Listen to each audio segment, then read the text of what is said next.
येन तस्मै श्रीगुरवे नमः।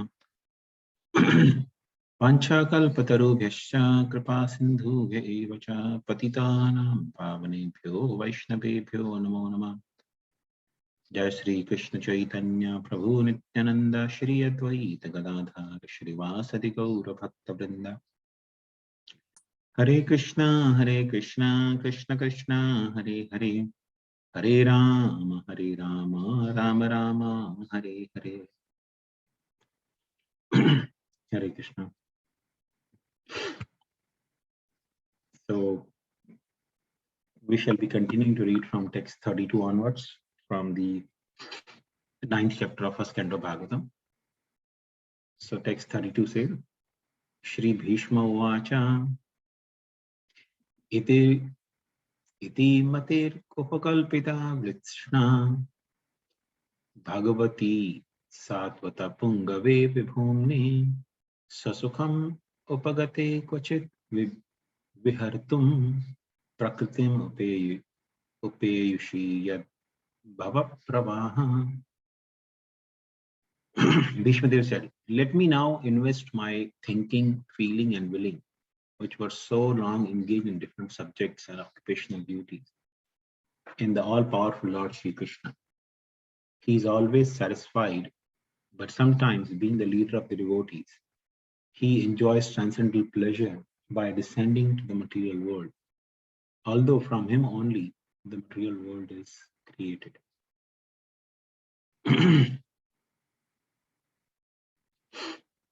So, after explaining so many different subject matters to Yudhishthira Maharaj, now Bhishmadev is, realizing the last moment of his life has arrived. He withdraws his attention from everything else and simply focuses to pray to the Supreme Lord, Shri Krishna. So here, Bhishmadev is saying, let me now invest my thinking, feeling and willing, which were so long engaged in different subjects and occupational duties, in the all-powerful Lord Shri Krishna. So, all of us, we have the power of thinking, feeling and willing, which are nothing but the functions of mind. So our mind is absorbed in doing so many things, thinking about so many subject matters. Like, ordinarily people think of, what am I supposed to do on day-to-day basis? Today, what I'm supposed to do in my office or in my business, what dealings I should strike today. Similarly, feelings. We have different feelings for different people or different living entities. So sometimes we have feeling towards our relatives, very favorable feelings. Oh, here's my brother, here's my sister, I love them so much. I'll give up everything for them. I'll give my wealth and sacrifice everything for them. Sometime, we see the feeling comes, oh, my brother cheated me like this. I'm going to drag him to the court. I'll make sure that he or she is destroyed. So different kind of feelings toward the same people in the family may come. And similarly, willingness, thinking, feeling and willings for the different living entities, different emotions arise. They're all due to our mind. But at least devotee should try to practice that on daily basis. We invest our thinking, feeling and willing unto the Supreme Lord Sri Krishna.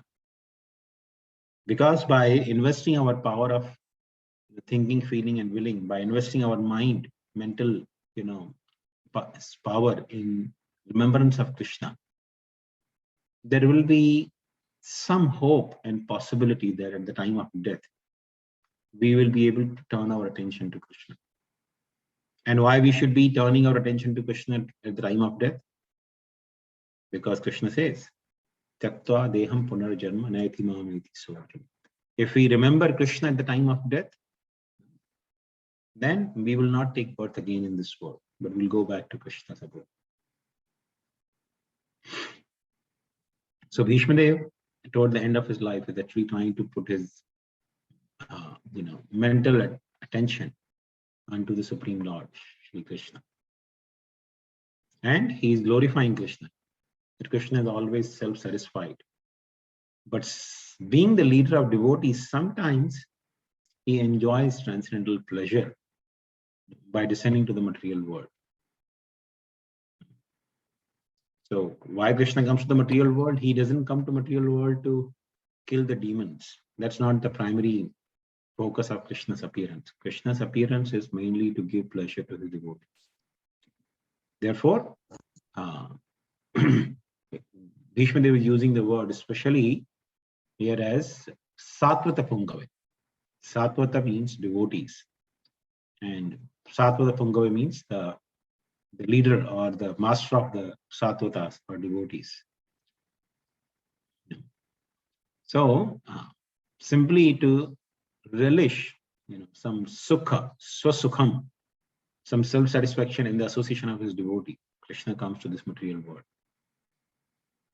So Bhishma Dev is trying to remember Krishna as the Lord of Satvata, as the Lord of devotees. And text 33 says, Tribhuvana Kamanam Katamala Varnam Ravi Kara Gauravara Ambar Dadane Vapur Alak Kulavrana Vrita Nabjam Vijaya Sakhe Ratir Astume Anbadya Vijaya Sakhe Ratir Astume. So here Bhishma Dev is actually meditating on Vijaya Sakhe. Vijaya is the name of Arjun. Arjun had 10 different names. So one of those names is Vijaya. So Vijaya Sakhe means the friend of Vijaya. So Arjun, his name is Vijaya. And his friend, or Arjun's friend, is Krishna. Krishna has many different names in relationship to Arjun. Partha Sarthi, Arjun Sakha, Vijaya Sakhe. These are the different names of Krishna in relationship to Arjun. So Bhishma Dev is specifically, aspiring. Ratir Astume. Rati means my attraction. He's saying, let my attraction be unto Vijaya Sakhe, unto Krishna, who is the friend of Arjun. So, Sri Krishna, the intimate friend of Arjun, he has appeared on this earth in his transcendental body, which resembles the bluish color of Tamal tree. His body attracts everyone in the 3 planetary system, upper, middle, and lower. May his glittering yellow dress and his lotus face, covered with paintings of sandalwood pulp, be the object of my attraction, and may I not desire fruitive results. So, this is the aspiration of Bhishma Dev. Sometimes the devotees, they think, oh, I should simply be, talking about Krishna's Vrindavan pastimes, because we want to go to Vrindavan. We want to attain Golok Vrindavan, therefore we should only remember Krishna's pastime in Vrindavan. But Bhishma Dev is very much satisfied remembering Krishna on the battlefield of Kurukshetra as the chariot driver of Arjun, as a friend of Arjun. In fact, Srila Prabhupada mentions that in this regard, that Bhishma Dev, because he was attracted to this particular form of the Lord, he attained a planet called, in the spiritual world, a planet called Partha Sarthi Loka. So this Partha Sarthi Loka is abode where there is a battlefield arranged. This whole Loka is nothing but a battlefield. And there are 2 armies, both the sides. So Duryodhan's army is there one side, and Pandava's armies on other side. There's no battle going on there. There's only two armies arranged. Actually, Duryodhana is also one of the associates, eternal associates of the Lord in the Parthasarthi Loka. So there are two armies. There is no animosity. The armies are arranged. But Arjun goes on asking questions eternally. And then Bhishma also asks a question to Krishna. When Krishna is telling Arjun, Bhishma also comes and asks questions. So this conversation goes on eternally.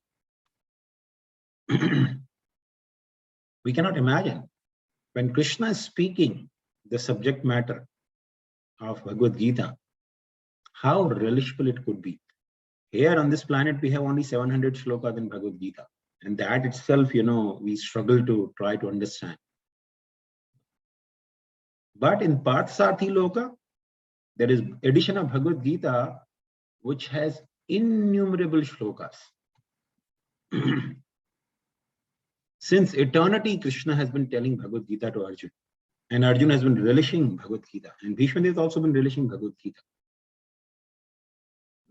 But somehow, by Krishna's grace, that Bhagavad Gita edition is not available here in this look. Otherwise, people will go, more lethargic in a spiritual life. Because seeing this version of Bhagavad Gita, 700 shlokas, only people feel lethargic reading Bhagavad Gita.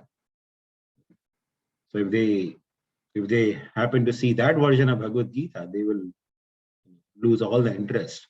But actually, a pure devotee of the Lord can go on relishing that version of Bhagavad Gita eternally. So Bhishma Deva is meditating on that beautiful form of Krishna as Vijaya Sakhe, driving the chariot of Arjuna. And in this state of mind, he's actually ready to leave his body. When we go to text 34, Yuddhituragrajo vidumra vishwak kacha lulita shrama vari alankrita se mamanishita sharer vibhidyamanam tvachi vilas kvache astu Krishna Atma. On the battlefield where Sri Krishna attended Arjuna out of friendship, the flowing hair of Lord Krishna turned ashen due to the dust raised by the hooves of the horses. And because of his labor, beads of sweat weighted his face. All these decorations intensified by the wounds dealt by my sharp arrows, were enjoyed by him. Let my mind thus go unto Sri Krishna. Now, this is a very interesting meditation by Bhishma Deva. He's remembering a particular scene from the battlefield of Kurukshetra. This scene is where Krishna actually having perspiration on his forehead.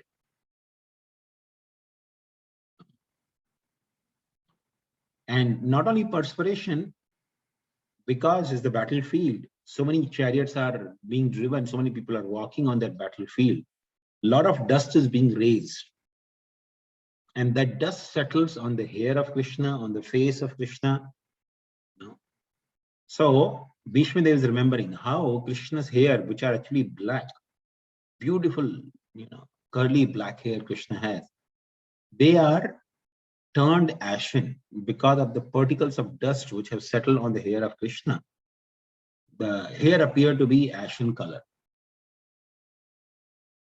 And Krishna has, beads of perspiration on his face. You see, the beads of perspiration means perspiration forms small balls all over the face. And that perspiration also is having some dust particles on it. And Bhishma Deva is remembering one more thing, which is the wounds, Krishna's body is wounded because of the arrows. Now, of course, Krishna was not taking part in the battlefield. Krishna was not engaged in the war because Krishna had promised to Duryodhana and Arjun that I will not lift any weapons. I will not participate in the battlefield. I can only be counselor. That's all. So Arjun had requested that then you become my chariot driver. So as a chariot driver, Krishna was just, helping Arjun to go wherever he wanted. But Krishna was not fighting himself. But in the battlefield, although the chariot driver never fights,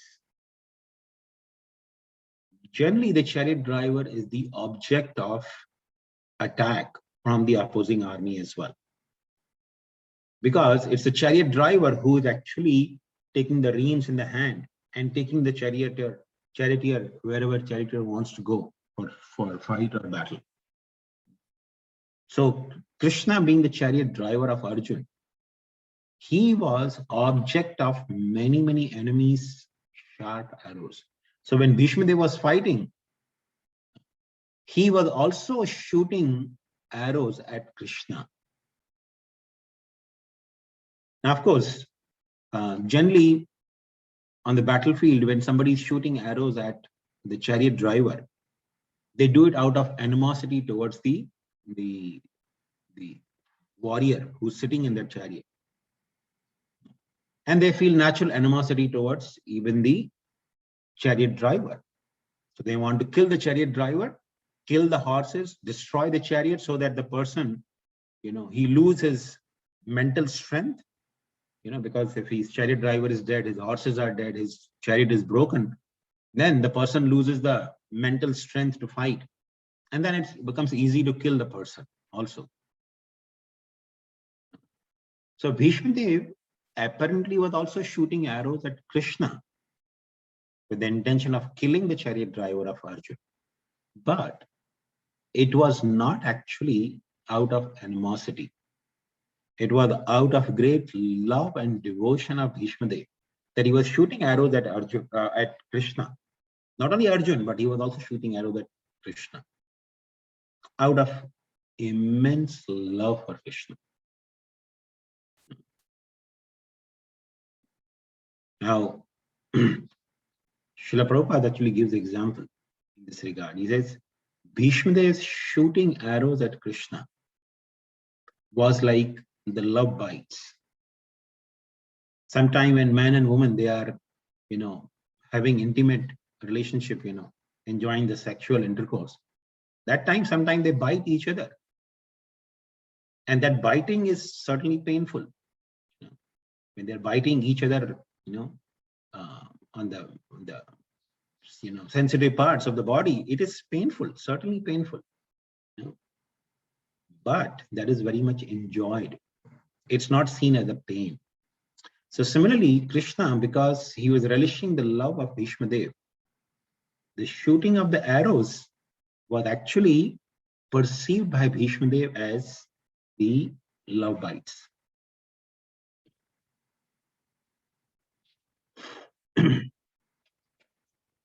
Now, Bhishma Dev is meditating actually this beautiful sight, that how he was actually being,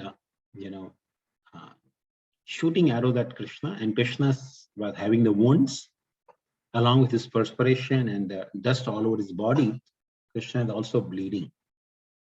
So in this way, Bhishma Dev actually meditating on this beautiful sight.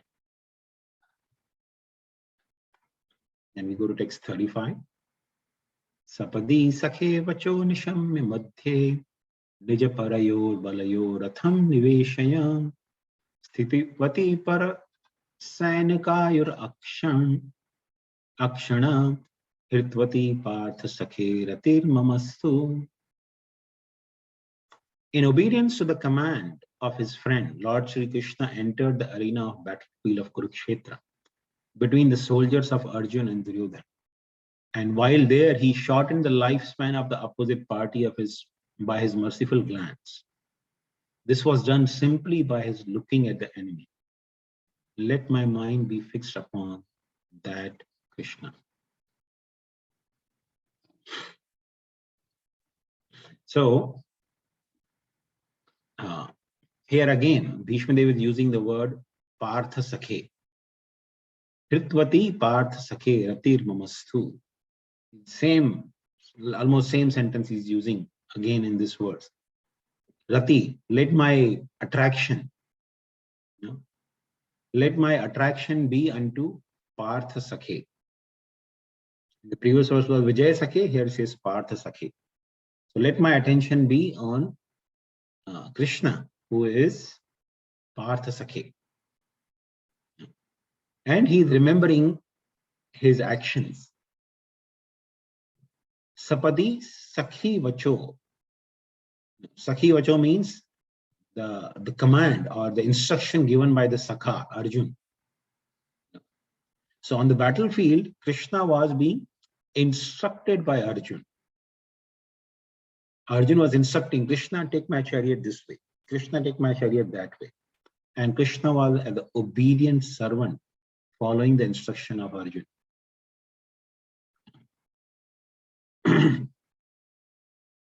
And another thing he's saying is Parayo. Parayo means the opposite party. Parayo balayo ratham niveshaya. So opposing parties bala. Bala means strength. So as Krishna was driving the chariot of Arjun between the two armies, Parayo balam, he was actually stealing away.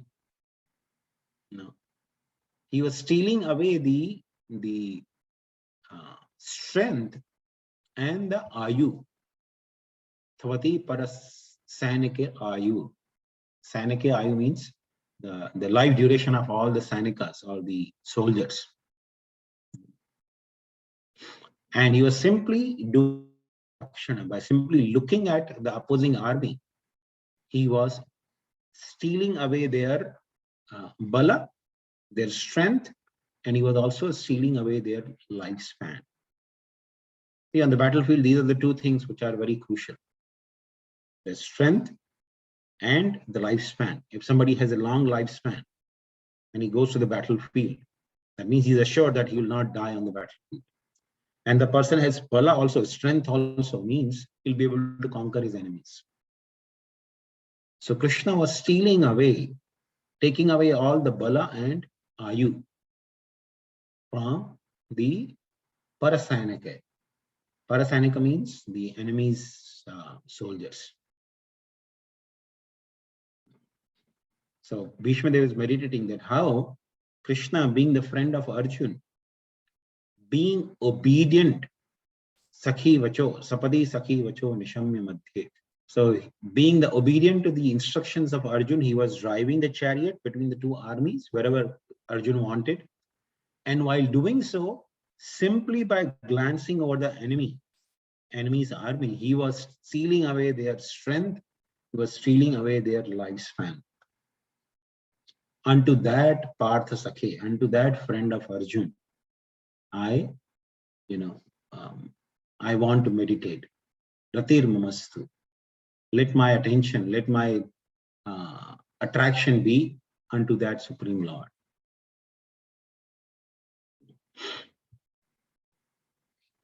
Text 36, he says, Vyavahita pratna mukham nirikshaya swajana vadha vimukhasya dosha buddhaya kumatim aharat atma vidhaya yash charana rati paramasya tasya mestu. When Arjun was seemingly polluted by ignorance upon observing the soldiers and commanders before him on the battlefield, the Lord eradicated his ignorance by delivering transcendental knowledge. May his lotus feet always remain the object of my attraction. Vyavahita pratna mukham. So, Pratna means the soldiers. So when Arjun saw the soldiers at the face of the battlefield, as soon as he entered the battlefield and he, seeing Swajana. Swajana means his own relatives in the form of soldiers. When he was looking at the opposing army, he was looking at his own relatives. So Arjun became Vimukhasya. Vimukha means he became averse to, he became reluctant to fight.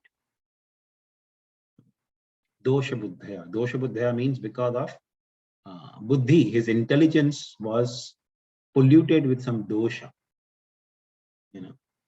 with some pollution. Dosha means some fault. So his intelligence was polluted with some fault. Kumatim. Kumati means, mati means, again, discrimination, and kumati means bad discrimination. Because of the bad discrimination, his buddhi, his intelligence was polluted.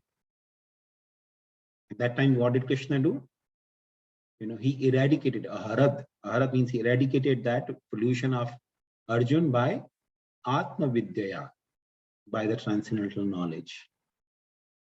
Krishna actually enlightened Arjun that, Arjun, you are not going to kill anyone on the battlefield of Kurukshetra, because they are all spirit soul. Soul cannot be killed. As far as the bodies are concerned, bodies are going to be destroyed. Whether you fight or you don't fight, they will be destroyed. And because this battle is battle of dharma, you should not avoid your duty just because you want to see them alive. They're not going to remain alive anyway. They're going to die. So Krishna gave transcendental knowledge of the soul, beginning from the knowledge of the soul and then explaining about dharma, and ultimately concluding the instructions with devotional service, that Arjun should simply fight because Krishna wants this battle. So Bhishma Dev is meditating how Arjun's mind was polluted, and Krishna eradicated that pollution by giving wisdom, by giving the knowledge of Bhagavad Gita to Arjun.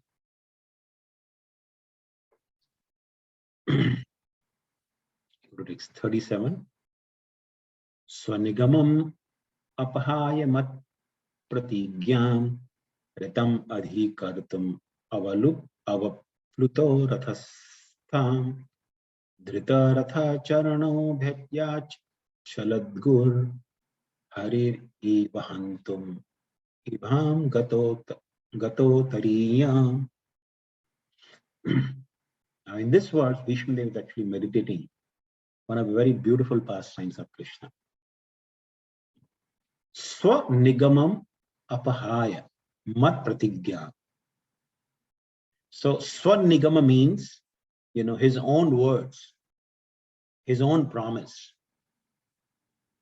So Krishna swa nigama apahaya. Apahaya means something like aparan. We say aparan means kidnapping, or nullifying in this case. Swanigamam apahaya. He nullified his own promise. Mat pratigyam, to keep my promise. So it so happened on the battlefield of Kurukshetra that one time, in the beginning of the battlefield, Krishna promised that he's not going to fight. He will not lift any weapons in the hand. That was Krishna's pratigya.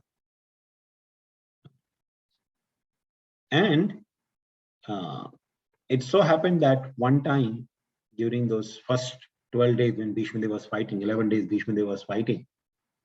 So it so happened that one time Duryodhana became very angry. He went to Bhishma Dev and he told Bhishma Dev, my dear grandfather, I am not very happy. I know that you are such a warrior. You can finish the battle in one day. You have been dragging this battle because you have soft corner for Pandavas. You're not doing your job properly. You are being disloyal. You are allowing my army to be destroyed by Pandavas. I know you have ability to destroy all the 5 Pandavas single-handedly. But you're not doing your job properly. You're betraying me.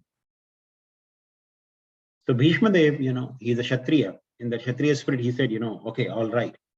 I take an oath. Today I take a vow mat pratigya. So Bhishma Dev took the vow that I am going to tomorrow on the battlefield. With these 5 arrows, I will kill all the 5 Pandavas. Now, Duryodhana knew the value of Bhishma Dev's promise. So he became very happy. He told his grandfather, you give me these 5 arrows, tomorrow on the battlefield, I will give you these arrows.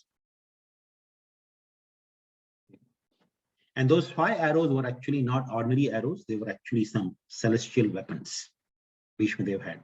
So he was capable of killing Pandavas with those 5 arrows. So now Bhishma Dev was taken vow, and Duryodhana told him, I'll give you these arrows tomorrow on the battlefield. Because Duryodhana was thinking, tomorrow again Pandavas come and ask him, give me these arrows, and he'll again give away. So I will keep. So Duryodhana, he took away the 5 arrows. Now Krishna, he's there in everyone's heart as Paramatma. He knows exactly what's transpiring.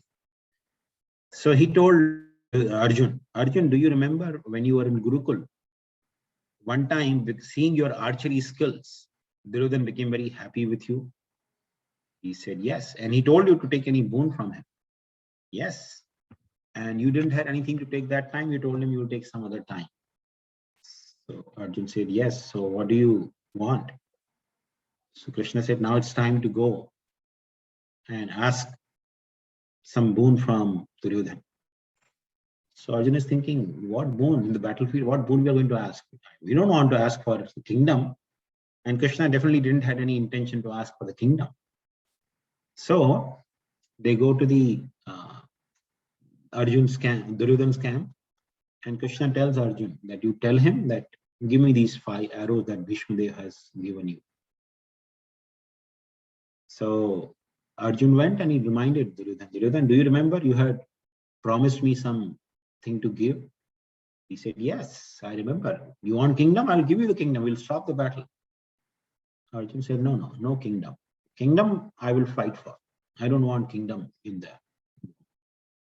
This is Kshatriya spirit. Kshatriyas would never, beg for the kingdom. They would fight for the kingdom. He said, I want those 5 arrows that Bhishma Pitamaha has given you. Now, Duryodhana was a Kshatriya. He was the true Kshatriya. Without hesitation, he took out those 5 arrows.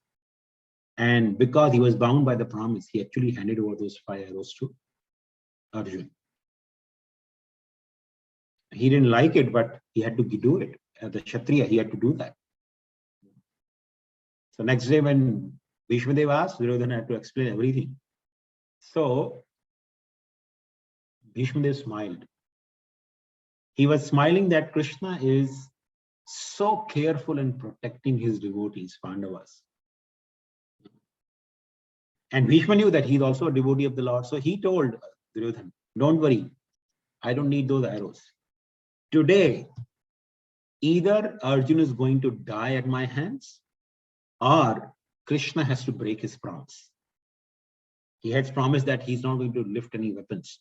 So today, either Arjun dies or Krishna has to break his promise. To protect Arjun, he has to lift some weapons. So that day, Duryodhana became filled with happiness because he knew that Krishna is not going to break his promise. That was his understanding, that Krishna will never break his promise. So today Arjun is dead. That's what he considered, because he knew that Arjun was one of the most powerful warriors on the side of Pandavas. If Arjun is dead, it's very easy to conquer the Pandavas. So he was confident that the Arjun is killed today. And Bhishma Dev fought so valiantly on that day. Arjun was not able to deal with Bhishma Dev's that form, that fearsome form of Bhishma Dev on the battlefield.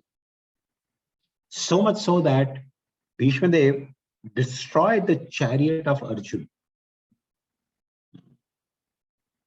And Bhishma Dev was, he actually practically brought Arjun on the ground. And then finally he picked up a arrow to to kill Arjun. That time, Krishna couldn't, tolerate it. Oh, Arjun is going to die. He immediately, Krishna became so angry. He started looking around and he couldn't see any weapons. He picked up the chariot wheel of a broken chariot. And he picked up that wheel, and holding that wheel, he rushed towards Bhishma Dev to kill Bhishma Dev. And his upper garment actually fell, and he was running towards Bhishma Dev. Bhishma Dev is remembering that particular scene here. And fulfilling my vow and sacrificing his own promise, he got down from the chariot, took up its wheel, and ran towards me hurriedly, just as a lion goes to kill an elephant. So Krishna has been compared with a lion, and Bhishma Dev is comparing himself with an elephant. So especially killing an elephant by the lion is actually a great sight. It's actually a tremendous entertaining, scene. If you ever see a lion hunting for an elephant, it's actually a tremendous fight. It's not easy because elephant is a huge animal, powerful animal, and the skin of the elephant is very, very thick. Even the claws and jaws of lion, the lion has to work really hard to kill an elephant. So this beautiful comparison is given here that Krishna ran with a chariot in his hands, just as a lion rushes to elephant to kill the elephant. And he dropped his outer garment on the way. So Krishna is running, and his upper garment, his chadar, is actually fell down because of his running towards Bhishma Dev. So Bhishma Dev is remembering this beautiful sight, that how Krishna sacrificed his own vow to keep the promise of Bhishma Dev. Because Bhishma Dev promised, either Arjun dies or Krishna has to break his promise. So Krishna broke his promise just to keep the promise of Bhishma Dev. Mat pratigyan. So Bhishma Dev is remembering in great love how much Krishna favored me. People are thinking Krishna is favoring Arjun, but more than Arjun, this was the desire of Bhishma Dev to see Krishna lift a weapon. And Krishna simply fulfilled his desire. Actually, this is one of the beautiful pastimes which makes Krishna's name as Bhakta Vatsala is very fulfilling. Krishna will least care for the worldly morality. Krishna will least care for, keeping his own promise, and even known as someone who has broken his own promise, simply to satisfy his devotees. Krishna actually satisfied the gopis.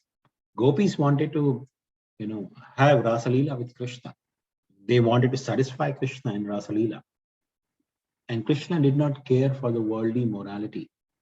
He was dancing and, apparently enjoying the gopis who happened to be the wives of others.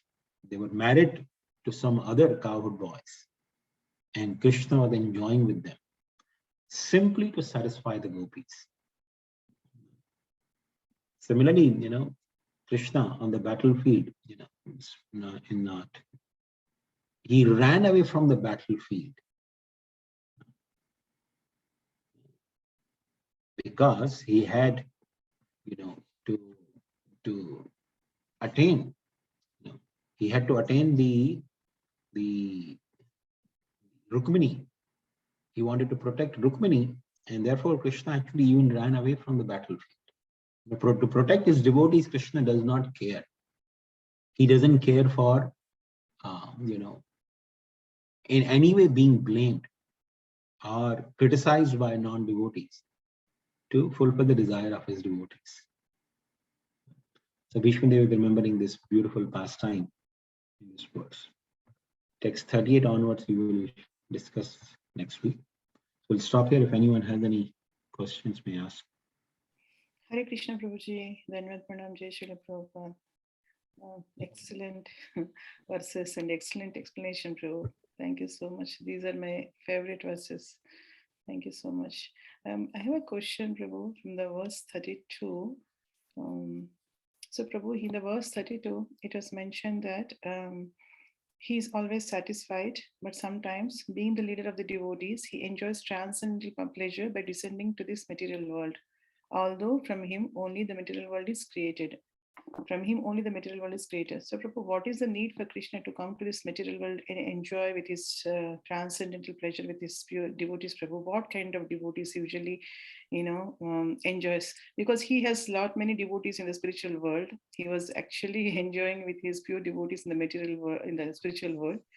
What made him to usually enjoy coming to this world and enjoy? What is the need for him basically to come here and enjoy, give pleasure to his devotees? What kind of, if those devotees are pure devotees, then they would come only on purpose, right? Only some purpose they would come and they would go back again to Krishna. So how do we understand this, Prabhu? Always we say that Krishna wants to please his devotees. Yeah.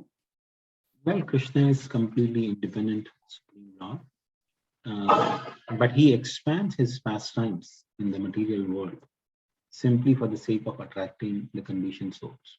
Like Bhaktivinoda Thakur says, Jivera karane achiya prapanch lila koile sabhistan.